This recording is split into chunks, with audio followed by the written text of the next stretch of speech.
sejam muito bem-vindos a mais um episódio do Fome Conexões da Saúde. Meu nome é Ana Luísa. E eu sou o Pé, e nesse episódio vamos discutir um tema que afeta a vida de milhões de mulheres no mundo inteiro e que a gente não ouve falar muito, a endometriose.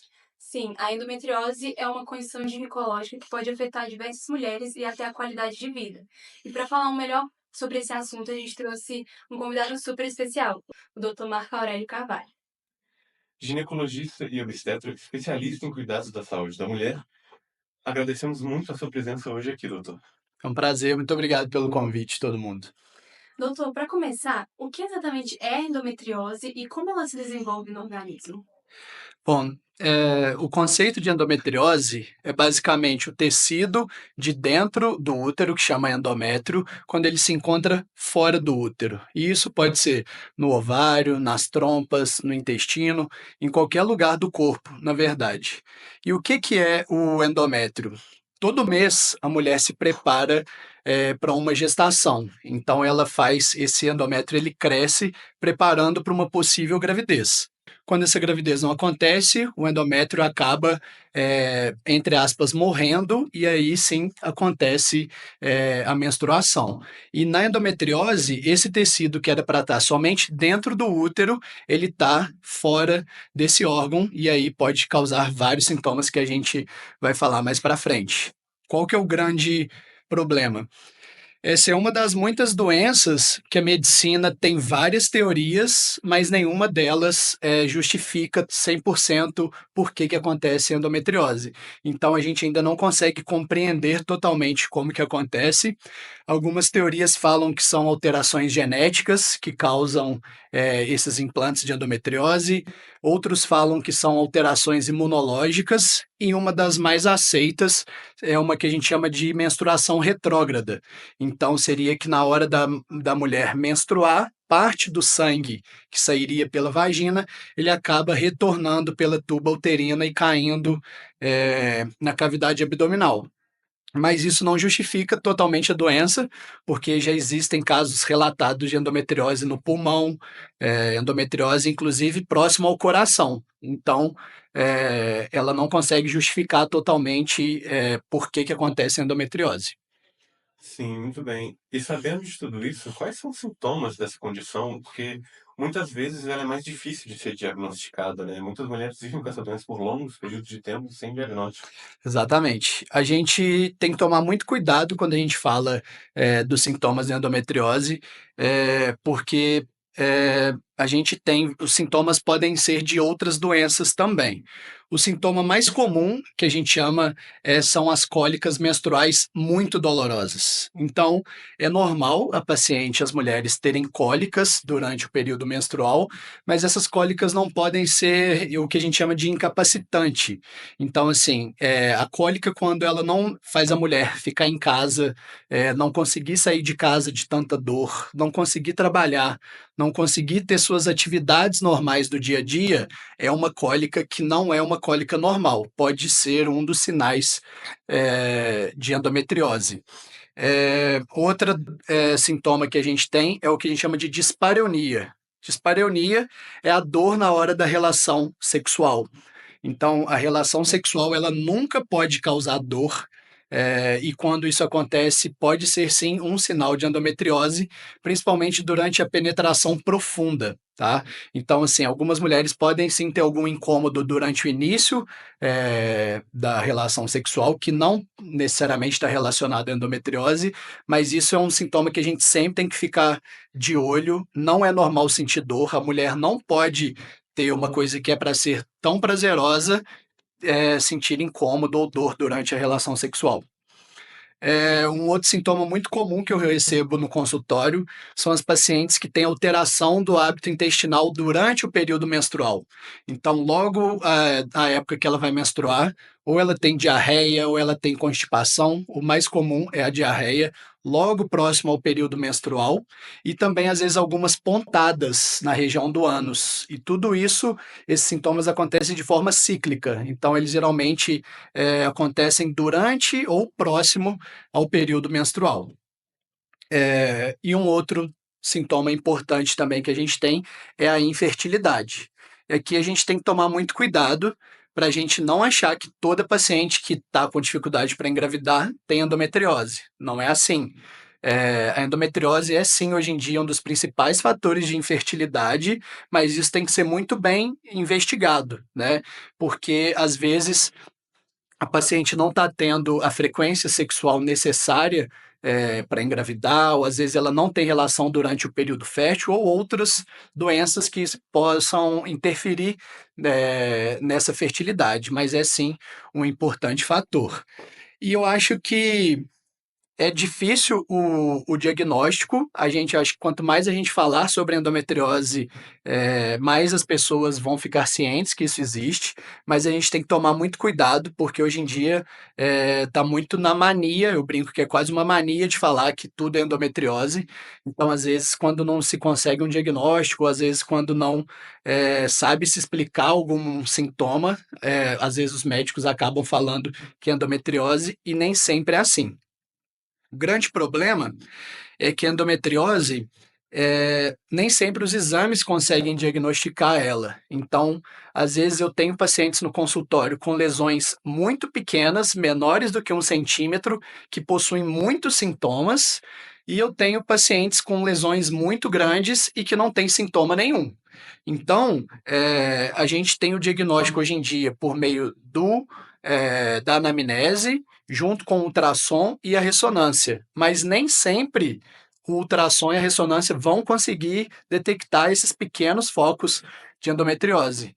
Então, às vezes, a gente acaba fazendo, por exemplo, uma cirurgia que chama videolaparoscopia, né, que é uma cirurgia minimamente invasiva, que a gente entra com uma câmera dentro da barriga da paciente para a gente conseguir achar esses focos de endometriose, porque essa câmera ela aumenta em até 10 vezes a imagem, e aí eu estou dentro da barriga olhando diretamente para essa lesão. Então, o diagnóstico da endometriose não é simples, não é fácil.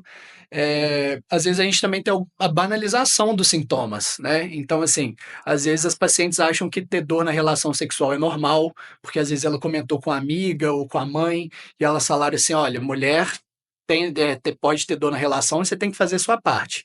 E não é nada disso, né? A relação sexual tem que ser uma coisa prazerosa para ambos. E assim, cólica menstrual também a gente não pode normalizar essas cólicas intensas. Então, a paciente que já desmaiou de dor, que já foi internada por conta disso, ou que perde suas atividades por conta de tanta dor, a gente não pode normalizar. É um sintoma que a gente tem que investigar. Claro que a única causa não é só a endometriose, não é a única causa, mas a gente tem que investigar se é um dos motivos que está causando. E o senhor já falou um pouco, mas muitos pacientes relatam o impacto no dia a dia delas. De que forma a endometriose pode afetar a qualidade de vida dessas pessoas? É muito triste às vezes receber algumas pacientes de endometriose no consultório, que você vê como que essa doença está afetando a vida dela. Então você imagina, eh, todos os dias da sua vida você sentiu uma dor muito forte. E aí você chega no trabalho, você estava tudo bem, estava tudo tranquilo, de repente você começa a sentir uma dor nas costas muito intensa, uma pontada na região do ânus, ou uma dor que assim, que tudo que você quer é ficar deitada, né, com uma bolsa de água quente. E isso causa um estigma muito grande. Então, eu já escutei paciente falar que já foi demitida do emprego por causa disso, que o patrão falava que ela era preguiçosa, que ela estava fazendo corpo mole, porque ninguém entendia, né, os sintomas dela. Então, de repente, a paciente que estava tudo bem, faz todos os exames, está tudo normal, e ela reclama de uma dor muito intensa. E aos poucos, ela vai se afastando do seu convívio, né? Às vezes ela deixa de sair de casa, ela deixa de frequentar festas, tudo por conta dessa dor. E aí vai entrando em associação um quadro depressivo, ela vai se isolando socialmente, ela fica preocupada de pegar um emprego novo e ser demitida de novo por conta disso. Então eu recebo pacientes que assim, com a vida muito afetada pela endometriose. Então, algumas pacientes que o relacionamento dela acabou porque ela fala: doutor, eu não consigo ter relação com meu marido e meu marido acabou terminando comigo por conta disso. Então, assim, eu recebo de tudo no consultório. É muito triste a gente ver esses quadros, e eu acho que, como ginecologista, a gente tem que acolher essas pacientes, entender que essa dor não é frescura, né? Eu recebo pacientes com dores incapacitantes mesmo, e é uma bola de neve, né? Uma dor que antes era leve vai se associando a uma dor, então cada dor que ela vai tendo vai ficando mais intensa, e aí associa o quadro depressivo, associa um quadro de ansiedade, então isso vai virando uma bola de neve e causando cada vez uma piora na qualidade de vida desses pacientes. Conscientização é necessaríssimo, né? Exatamente. Outro ponto muito sensível também, que você até chegou a falar um pouco, mas é sobre como a endometriose pode afetar a fertilidade das pacientes. E como uma paciente portadora de endometriose que queira engravidar pode lidar com isso. Uhum. A endometriose ela está sendo cada vez mais estudada, em relação à infertilidade, então hoje em dia é uma importante causa, sim, dessa dificuldade para engravidar, mas a gente sempre fala que a infertilidade é a infertilidade do casal. A gente nunca pode falar que a infertilidade é só da mulher, senão a gente também cria sempre esse estigma de que o problema é sempre o problema da mulher. Então, quando a gente tem um casal com infertilidade, a gente tem que fazer uma avaliação completa. Avaliação do homem, se está tudo bem com o esperma dele, e avaliação da mulher, se a gente identifica alguma causa que justifique essa dificuldade para engravidar.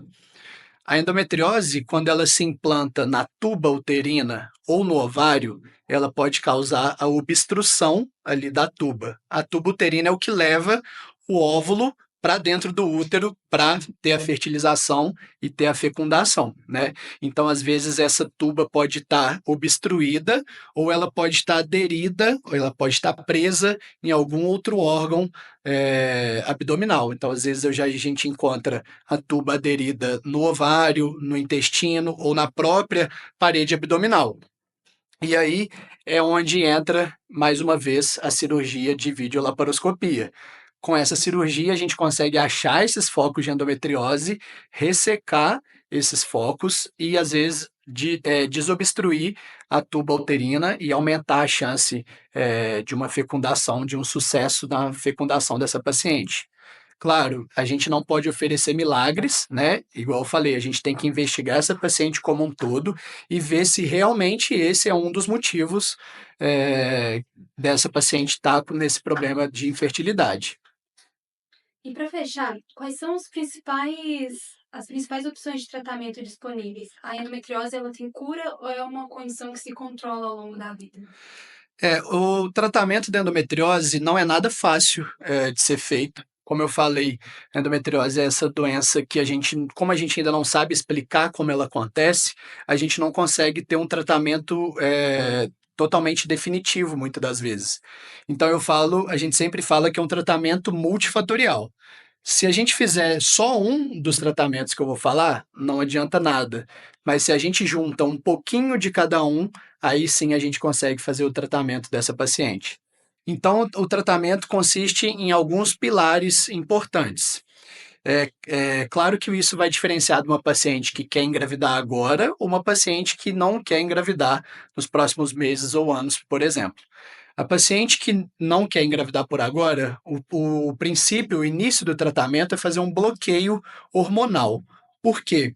O endométrio, ele responde aos hormônios que o ovário produz. Então, quando a gente dá um bloqueio hormonal para essa paciente, a gente diminui a chance dessa doença crescer.